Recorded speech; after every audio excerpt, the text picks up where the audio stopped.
परिवर्तन लाना।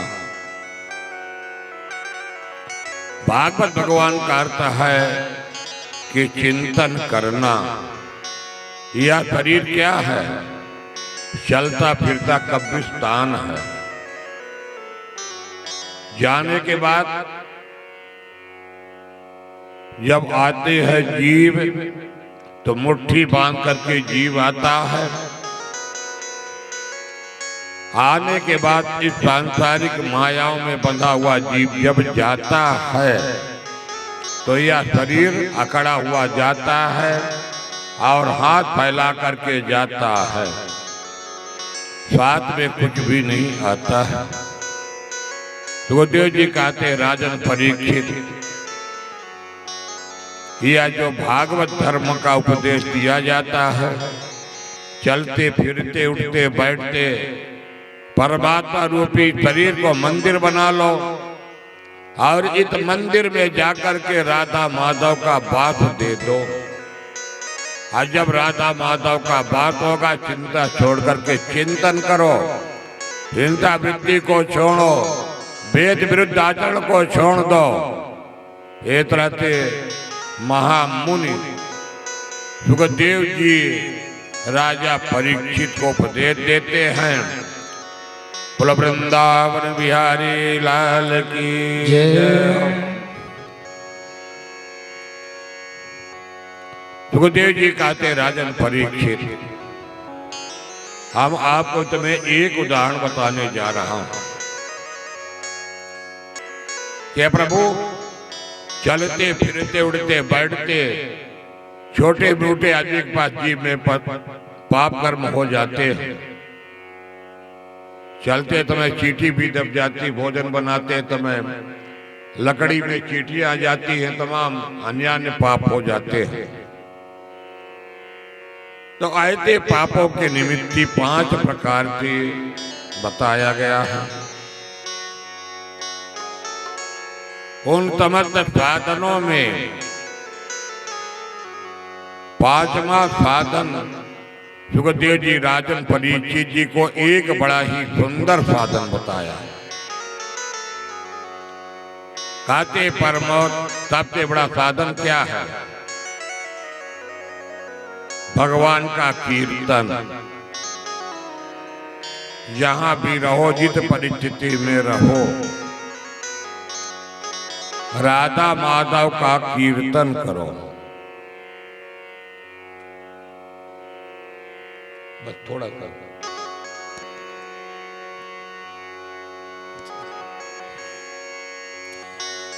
जिस देश में जिस वेश में परिभ्रमण राधा रमण राधा रमण कहो। राधा रमण राधा रमण श्री राधा रमण कहो। राधा रमण राधा रमण श्री राधा रमण कहो।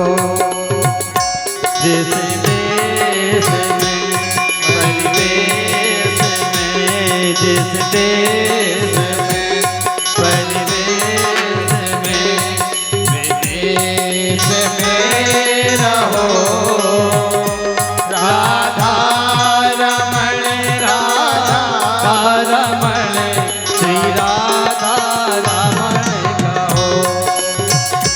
राधा रमण राधा रमण श्री राधा रमण कहो।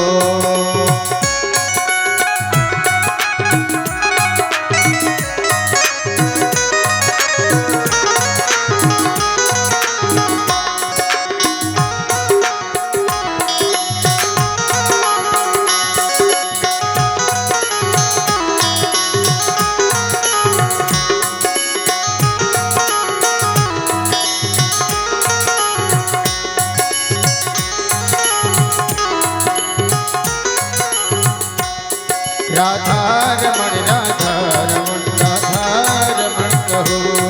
राधा रमण राधा रमण राधा रमण कहो। राधा रमण राधा रमण परीक्षते अभिकारा प्रायश्चित विमदर्शनमान। महामंत्र देव जी राजा परीक्षित को बताया कि सबसे बड़ा पाप कर्म का भगवत नाम संकीर्तन, और भी नियम बताए गए हैं, यम नियम आसन प्राण प्रत्याहार, ये तभी भगवान के साधन बताए गए हैं। सुखदेव जी राजा परीक्षित जी को बतलाते हैं केचित केवलया भक्त्या वासुदेव पारायणा अगम कुर्वन्त कार्तेन निहारिव भास्करा। बड़ा ही सुंदर बताते हैं। सुखदेव जी कहते राजन परीक्षित, यदि आप समाज में याचक बनेंगे, किसी से मांगेंगे, अपने दुख को बताएंगे, तो अकेले क्या होगा? आपका बताने वाले याचक शब्द से ही आपको तकलीफ होगी। सुखदेव जी कहते राजन परीक्षित, यदि कुछ मांगना है तो राधा माधव से मांगो, भोलेनाथ से मांगो। तो आप क्या मांगेंगे भोलेनाथ से? जीवन में तो भगवान ने आपको सब कुछ दिया, दिया क्या नहीं? यदि दिया तभी तो राधा माधव आते। 3 दिन हो गए आपके यहाँ आए हैं। यदि ये मांगना तो राधा माधव से ही मांगिए कि प्रभु यदि मुझे मानव शरीर दिया है, मानव शरीर देने के बाद प्रभु मुझे हर शरण में ही जगह मिलनी चाहिए, मांगो। सकृतमनाकृत पादार विंदयो निवेदितं तद्गुणानि वैर्या नायमं पादमित्रपने पतंग चीर्णकृता। सुखदेव जी महाराज परीक्षित जी को समझाते, परीक्षित जी आप अपने घर में आसन लगा लीजिए बढ़िया, सायंकाल। कोई बच्चे नहीं तो कोई जरूरी नहीं है। यदि मांगना तो माधव से मांग लो, राधा माधव से मांगोगे तो यमराजपुरी का दर्शन नहीं करोगे।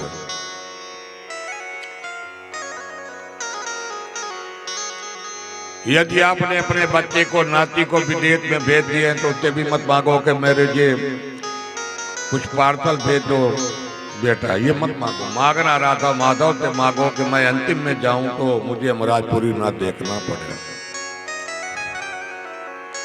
एक बड़ी सुंदर कथा बता रहे सुखदेव जी राजा परीक्षित जी को। कहते एक पंडित जी थे जिनका नाम था अजामिल ब्राह्मण। बड़े सत्कर्म करने वाले ब्राह्मण थे, बड़े विद्वान थे, पढ़े लिखे थे। माता पिता गुरु की सेवा करने ब्राह्मण था।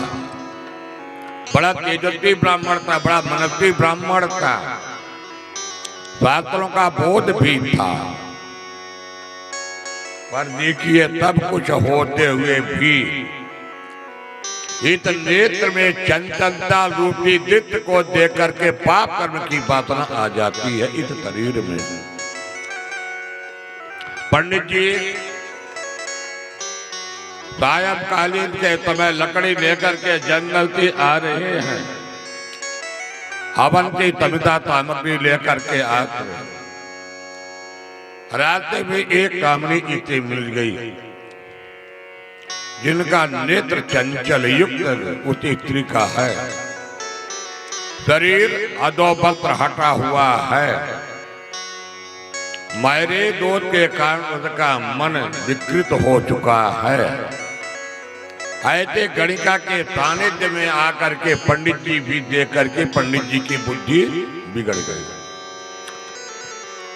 पंडित जी की बुद्धि बिगड़ गई। पंडित जी गणिका के संग में चले गए। गणिका ने तब जाया, पंडित जी मेरा काम ये है कि मैं दूसरे के धन को प्राप्त करना। आप अपने बच्चों को देखिए, परिवार को देखिए, माता पिता सियाने हैं उनको देखिए, पर आज अजामिल ब्राह्मण की बुद्धि भ्रष्ट हो गई और वह गणिका के संग में चले गए। अपने माता पिता को त्याग दिए, अपने पत्नी को त्याग दिया, अपने 9 बच्चों को भी वह जाकर के त्याग दिया। और त्यागने के बाद अजामिल ब्राह्मण उस गणिका को लेकर के अपने घर में आते हैं। वह गणिका परिचय पूछी, पंडित जी ने परिचय बताया, मेरे माता पिता, बंधु बांधव, लड़के बच्चे, माता पिता। गणिका कहती, मैं तुझे नहीं आया पंडित जी, मुझे तो तेरे पर धन चाहिए। पंडित जी जो पूजा पाठ करते थे, गोमुखी में माला लगाते थे, चंदन बढ़िया थापक थुआ लगाते थे, पंडित जी की सब कुछ बंद हो गया। पंडित जी के हाथ में चमचमाती हुई तलवार, माथे पर काली पट्टी, एकांत में झोपड़ी और हिंसा वृत्ति को पंडित जी अपना लिए। चोरी डकैती जितने भी दुनिया के अपराध है, पंडित जी ने सब कुछ स्वीकार कर लिया। एक दिन होते रहते थे, संत भगवान निकले और संत भगवान का एक टाइम तो भोजन होता, चाहे दोपहर हो जाए चाहे शाम को हो जाए, कोई भक्त के यहाँ प्राप्त हो गया तो हो जाता। पंडित जी संतों ने पता लगाया, इस ग्राम में आज संतों को भोजन कौन दे देगा। संत बड़े पता लगा लेते। जब गांव में प्रवेश करते हैं तो पता लगा लेते कि संत भगवान आज कितने यहाँ बढ़िया भोजन मिलेगा।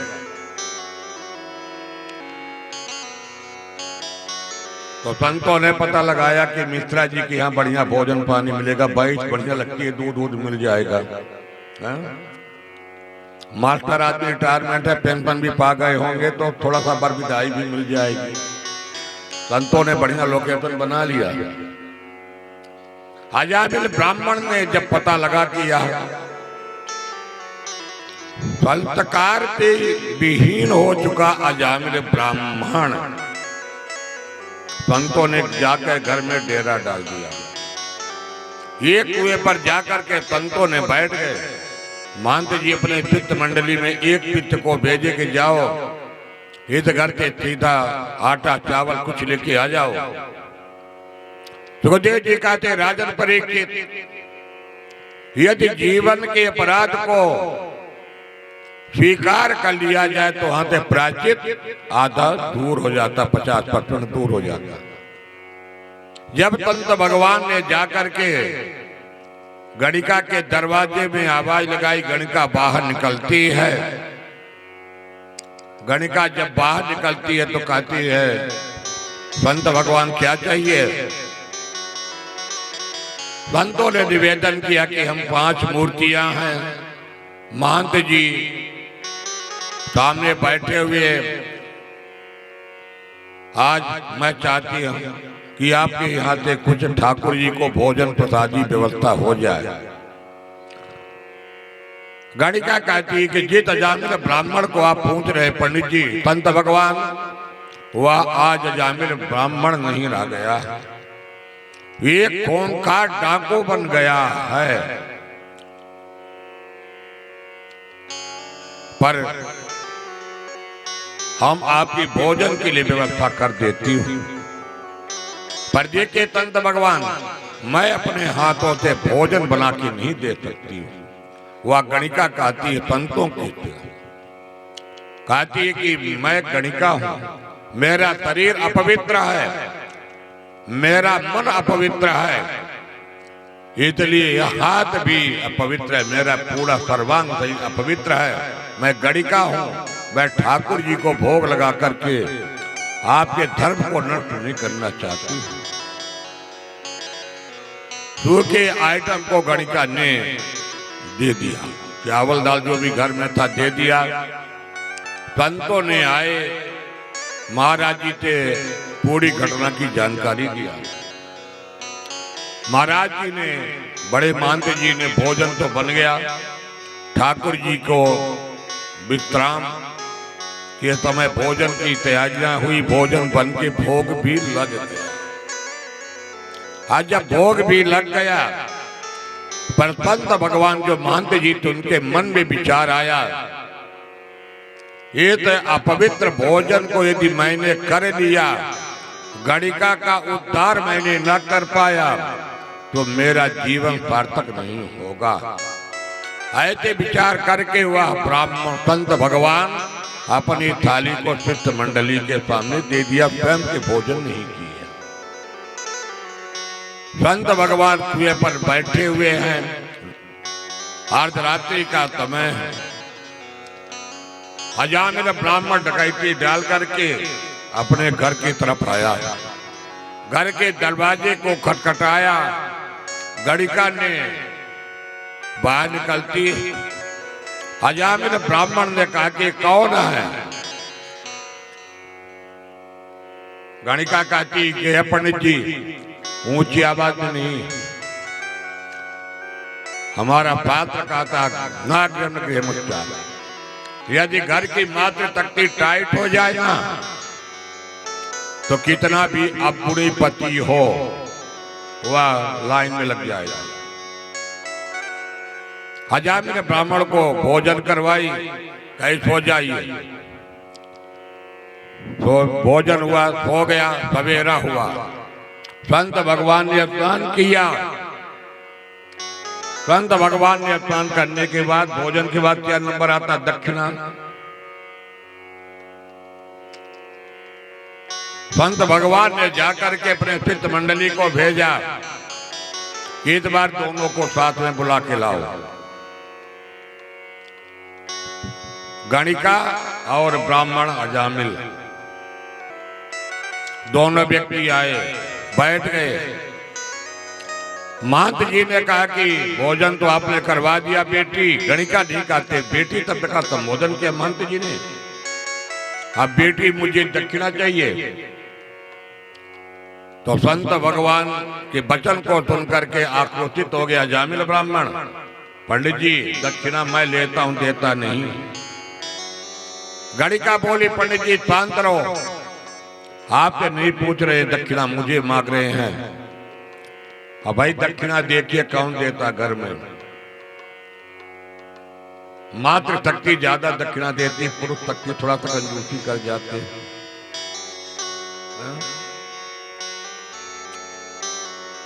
अजामिल ब्राह्मण की पत्नी गणिका ने कहती है कि महाराज जी दक्षिणा यथाउचित मांग लीजिए, मैं दे दूंगी।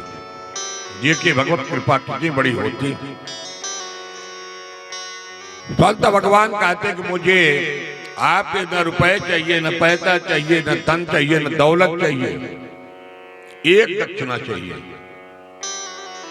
अरे तो जब आपके गुरुजी दक्षिणा में कुछ भी नहीं मांग रहे, न रुपए चाहिए, न धन चाहिए, कुछ नहीं, तो बताइए अरे चेला बड़ा प्रसन्न हो जाएगा कि गुरुजी बड़े सस्ते में निपटा देंगे।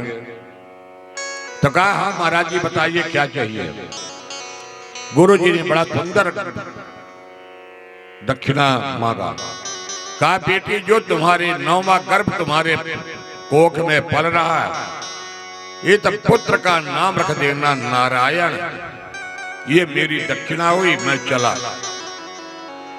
महाराज जी ये काम तो बड़ा सरल में निपटा दिया, ऐसा तो मैं कर लूंगा। समय आया, अजामिल ब्राह्मण की दूसरी पत्नी ये कोख से जो 9वां पुत्र का जन्म हुआ, संत भगवान के माध्यम से उस पुत्र का नामकरण संस्कार कर दिया गया था। अजामिल ब्राह्मण की अवस्था ढल गई, आया वृद्धावस्था। वृद्धावस्था जब आ जाती, कमर टेढ़ी पड़ गई, लाठी का सहारा, चारपाई का सहारा हो गया। तो सारे जीवन के एक एक दृश्य नेत्र में दिखाई देने लगते हैं। आज अजामिल ब्राह्मण करीब मृत्यु के समय आ गया, पर अजामिल ब्राह्मण हर शब्दों में नारायण की मम्मी का शब्द का उच्चारण करने लगा। अजामिल ब्राह्मण के अंतिम समय आया, यमराज के दूत भी आ गए। अजामिल ब्राह्मण आंगन में खाट पर पड़ा है।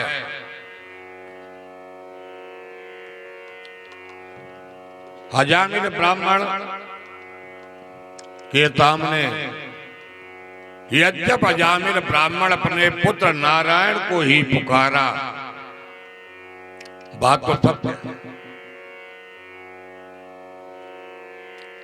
तबावे को भाव अनकयालतहु नाम जपत मंगल दित दतहु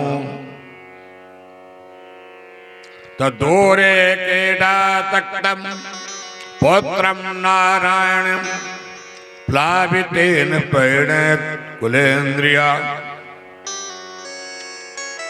तो ये जब अजामिल ब्राह्मण यमराजों के दूतों को देखा, बड़े टेढ़े मेढ़े रत्ती के फंदा लेकर के,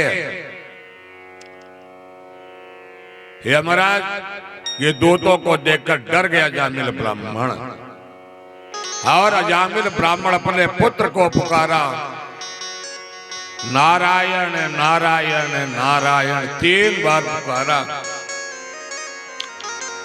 ततर्वे पद्मपलाक्षा पीत कौटीय बादता किरीटिनं कुंडलिन लतत पुष्कर मालिना। जैसे ही 3 शब्द नारायण नारायण का उच्चारण हुआ तो भगवान नारायण के पार्षद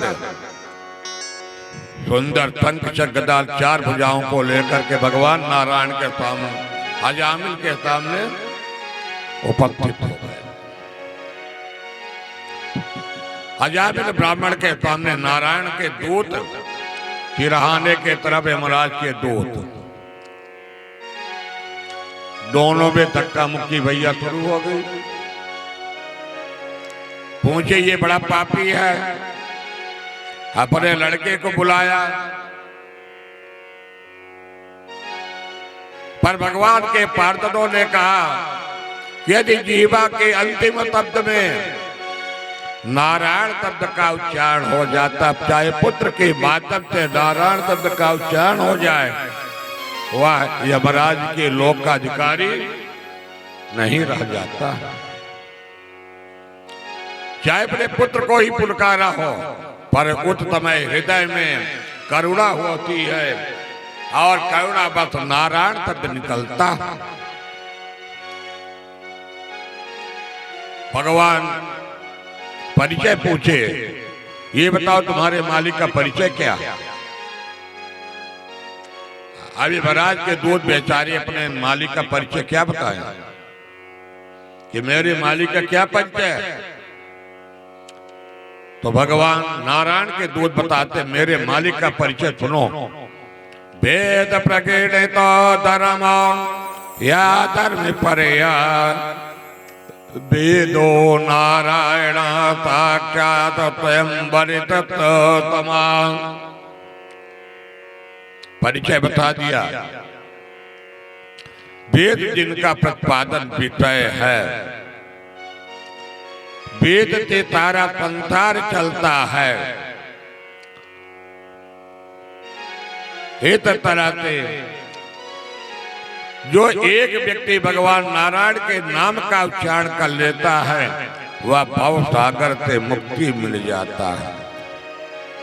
जो करते रहोगे वो सजन धीरे धीरे, जो करते रहोगे भजन धीरे धीरे, तो मिल जाएगा वो सजन धीरे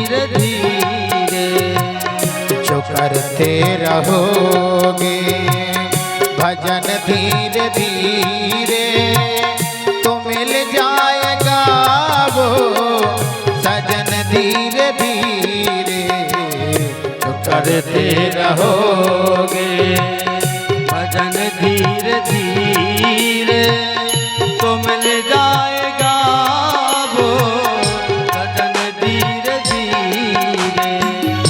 अगर उनसे मिलने की दिल में तमन्ना, अगर उनसे मिलने की दिल में तमन्ना, अगर प्रभु से मिलने की दिल में तमन्ना, अगर प्रभु से मिलने की दिल में तमन्ना, दिल में तमन्ना करो सोत्यंत है, करो सोत्यंत है, करण धीरे धीरे तो मिल जाएगा वो सजन धीरे धीरे जो करते रहोगे भजन धीरे धीरे तो मिल जाएगा वो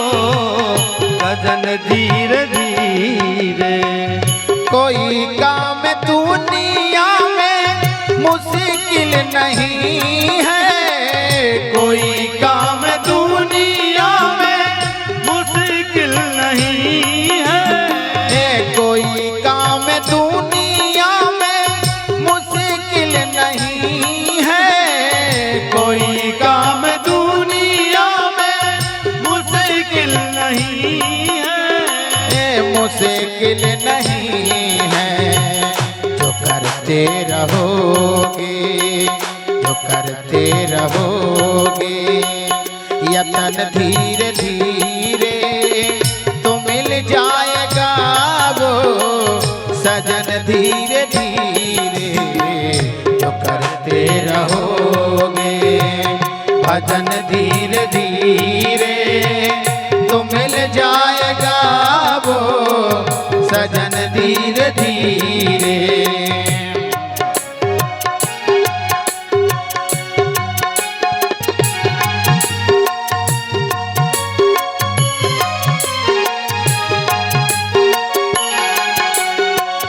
करो प्रेम से भक्ति सेवा हरि की, करो प्रेम से भक्ति सेवा हरि की, करो प्रेम से भक्ति सेवा हरि की, करो प्रेम से भक्ति सेवा हरि की, सेवा हरि की, करो प्रेम से भक्ति सेवा हरि की, करो प्रेम से भक्ति सेवा हरि की तो मिल जाएगा वो सजन धीरे धीरे जो करते रहोगे भजन धीरे धीरे तो मिल जाएगा वो सजन धीरे धीरे जो करते रहोगे भजन धीरे धीरे तो मिल जाएगा वो सजन धीरे धीरे तो मिल जाएगा वो सजन धीरे धीरे तो मिल जाएगा वो सजन धीरे धीरे तो मिल जाएगा वो सजन धीरे धीरे।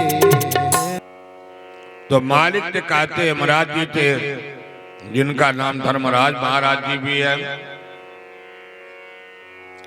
कहते प्रभु मैंने जीवन की ये बड़ी विचित्र घटना को देखा। यमराज के दूतों को उनके तंदे को मिटाते हुए धर्मराज जी ने वर्णन किया। स्वयंभो नारदा तंबो कुमार कपिलो मनो प्रहलादो जनको भीष्मा बलैर्वत्याभयम्। उन्होंने बताया, अरे दूतों तुम लोग कितने भाग्यशाली हो कि आज भगवान के इन पार्षदों का दर्शन किया। कौन कौन भैया संसार को चलाते हैं और आज भी अजर अमर हैं। स्वयंभो, शंभो, नारद जी, कपिल जी, सनत कुमार जी, स्वयंभो महाराज, प्रहलाद, जनक जी, वेद पितामह, बलि महाराज, सुखदेव और ब्राह्मण में धर्मराज। धर्मराज अपने दूतों को समझाते हुए कहते हैं, अरे दूतों, आप दोबारा नारायण शब्द का उच्चारण मत करना। अनेक बड़े बड़े ये तो जो कुंभी पाक नरक में पड़े हैं, जहां के कान में शब्द गया तो ये भवसागर से पूरी चीटी खाली हो जाएगी। पकड़ने के लिए किसको अधिकारी है? जो जीवन में एक बार भी भगवान का नाम नहीं लिया। जीवान भक्तिम भगवद गुण नाम देयम चेतत मरति तच्चरणारविंदम कृतनायनो भय नमति अक्षिर एकदा पेतानाय दत्तमदतो कृत वृत्नुड़ क्या कृत्यात्। जिनके जीवा में एक बार भी भगवान का कीर्तन नहीं हुआ या मस्तक भगवान के चरण कमल में नहीं झुका या हाथों से भगवान के पुष्पांजलि आरती नहीं हुई या जो पांव भगवान के तीर्थों का भ्रमण नहीं किया और जो जीवन में कभी कीर्तन कर लेता है, कीर्तन सुन लेता, सत्कर्म कर लेता है, वो तो को भव सागर से मुक्ति मिल जाती है। हजार ब्राह्मण आयते तंतों के ततंग के माध्यम से वह गणिका के नौमा पुत्र नारायण तत्व नाम के उच्चारण से आज अजामिल ब्राह्मण का उद्धार हुआ। अजामिल ब्राह्मण जंगल में गया, तपस्या किया, वैराग्य हो जाता है और अंत में भगवान के धाम को चला जाता है। सुखदेव जी कहते, राजन परीक्षित, यदि जीवन में एक बार भी गोविंद के चरणों में जिनका मन लग जाता है, वह सपना बलता में भी यमराजपुरी के दर्शन नहीं करते। प्रभु चाहे राम हो चाहे कृष्ण हो, इनके नाम गुण महिमा सुखदेव जी कहते बहुत अनंत कोट छिपा। राम एक तापत तारी, तनाम कोट कल कुमत तुदारी। तकाओ कहा लगी नाम बढ़ाई, राम रत कही राम गुण गाई। यदि प्रभु राम के नाम गुण की इतनी बड़ी महिमा है कि 4 कोट बानर भालू ने नाम लिख लिख कर पत्थर को डाल दिया और 4 कोट का समुद्र बंधन कर दिया। एक रहते प्रभु राम हो चाहे श्याम हो, राधा माधव के नाम गुण महिमा में बहुत बड़ा पार छिपा हुआ। महाराज परीक्षित जी की भ्रम दूर हो जाती है। सुखदेव जी का राजा परीक्षित प्रजापति दक्ष प्रजापति 11,000 पुत्र थे, सब विरक्ति को प्राप्त कर लेते हैं। देवताओं ने अपने गुरु का अपमान किया। बृहस्पति महाराज जी रुट होकर चले जाते हैं। इंद्र ने दूसरा गुरु बना लिया विश्वरूप महाराज जी को, और एक तरह से इंद्र को पातक लगा, ब्रह्महत्या लगा और वह 4 जगह बांट दिया। और त्वष्टा मुनि अपने मंत्र शक्ति से दूसरा पुत्र उत्पन्न करके बेत्रा तो इंद्र को ही नदी तिथि की हड्डी को मांगते वित्रातुर का उद्धार करते हैं। सुखदेव जी कहते हैं राजन परीक्षित, ना भगवान कीर्ति को मारते न कीर्ति को बचाते हैं। जो भगवत शरणागति हो जाता है उसी से जाकर के भव सागर की मुक्ति मिल जाती है। एक राते सुखदेव जी राजा परीक्षित जी को उनके मन की भ्रांति मिटा देते। बोलो वृंदावन बिहारी लाल की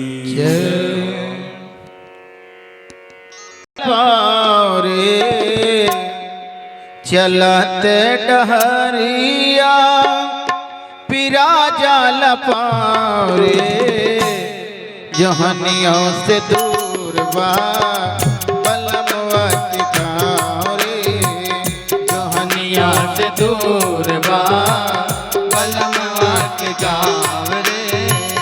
चलते डहरिया पिरा जाल पारे, चलते डहरिया पिरा जाल पारे, जहनियों से दूर बा बलमवा के गाँव रे, जहनियों से दूर बा बलमवा के गाँव रे।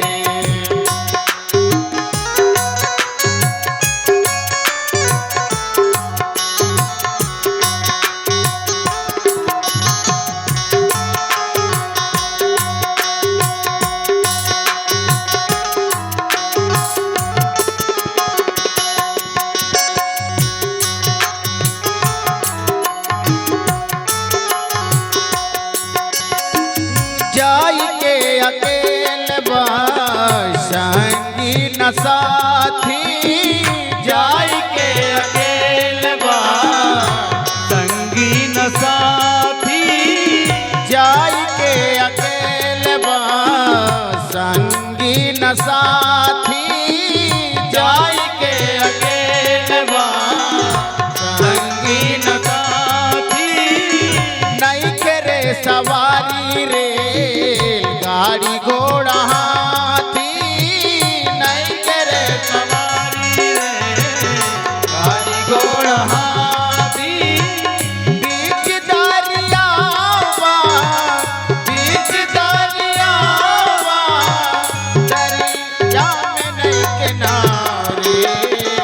जहनियों से दूर बा बलमवा के गाँव रे, जहनियों से दूर बा बलमवा के गाँव रे। चलते डहरिया पिरा जाल पाँव रे, चलते डहरिया पिरा जाल गाँव रे, जहनिया से दूरवा बलमवा के गाँव रे।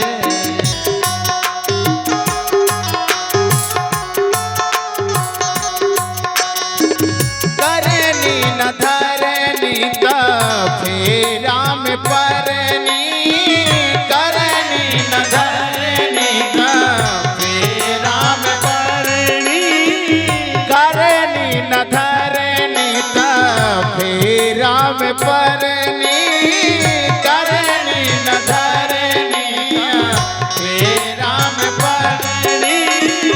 बड़ा रे कठिनवा पार, कठिनवा पार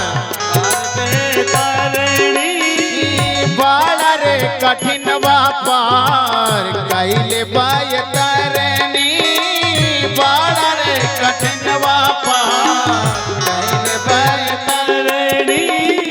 तेरे नयावे, तेरे नयावे, यहाँ तो बड़ी होशियारी हो जाती है। नदी पहले सब कुछ करे, जब बैतरणी पार करेंगे ना तो वहां पर हाथ पाँव नहीं चलते। तेरे नयावे, तेरे नयावे, तेरे नयावे, तेरे नयावे, दरिया में नहीं किनारे, जहनियों से दूर बा बलमवा के गाँव रे, जहनियों से दूरवा बलमवा के गाँव रे। चलते डहरिया पिरा जाल पाँव रे। चलते डहरिया पिरा जाल पाँव रे। जोहनियों से दूर बलमवा के गाँव रे। जोहनियों से दूर बलमवा के गाँव रे। जोहनियों से दूर बलमवा के गाँव रे। चलाते डहरिया पिरा जाल पाँव रे। चलाते डहरिया पिरा जाल पाँव रे। जहनियों से दूर बलमवा के गाँव रे। जहनियों से दूर बलमवा के गाँव रे। जहनियों से दूर बलमवा के गाँव रे। जहनियों से दूर बलमवा के गाँव रे। ओम ईदग्गम हविः प्रजननं मे अस्तु दशभिरग्गं सर्वगणगुं सुस्थाय औदमशानि प्रजाशानि पशुशानि रोगधन्यभयदानि अग्निः प्रजां बहुलं मे करोत्वन्नं पयोरेतु अस्माशु दत्ता। श्री बांके बिहारी तेरी आरती गाओ। श्री बांके बिहारी तेरी आरती गाओ। श्री बांके बिहारी तेरी आरती गाओ। श्री बांके बिहारी तेरी आरती गाओ। आरती गाओ प्यारे आपको मनाऊं। आरती गाऊं प्यारे आपको मनाऊं। आपको रिझाऊं प्यारे आपको मनूं प्यारे आपको मनाऊं। आहे गिरधर तेरी आरती गाऊं। हे गिरधर तेरी आरती गाऊं। मोरे मुकुटे प्यारे सीते पे तो प्यारे सीते पे सोहे। प्यारी बने सी मेरो मन मोहे। प्यारी बने सी मेरो मन मोहे। ये देख छवि बले हारी जाऊं। देख छवि बले हारी में जाऊं। श्री बांके बिहारी तेरी आरती गाऊं। श्री बांके बिहारी तेरी आरती गाऊं। चरणों से निकली है गंगा प्यारी। चरणों से निकली है गंगा प्यारी। जिसने सारी दुनिया तारी। जिसने सारी दुनिया तारी। उन चरणों का दर्शन पाऊं। उन चरणों का दर्शन पाऊं। श्री बांके बिहारी तेरी आरती गाऊं। श्री बांके बिहारी तेरी आरती गाऊं। व्यासदास के नाथिया पे हो। व्यासदास के नाथ आपे हो। दुख सुख जीवन प्यारे साथिया पे हो। दुख दुख जीवन प्यारे साथ आपे हो। ओ हरि चरणों में शीश नवाऊं। हरि चरणों में शीश नभाऊं। श्री बांके बिहारी तेरी आरती गाऊं। श्री बांके बिहारी तेरी आरती गाऊं। चरण कमल की सेवा दीजे, चरण कमल की सेवा दीजे। सेवा के जान शरण में लीजे, सेवक जान शरण में लीजे।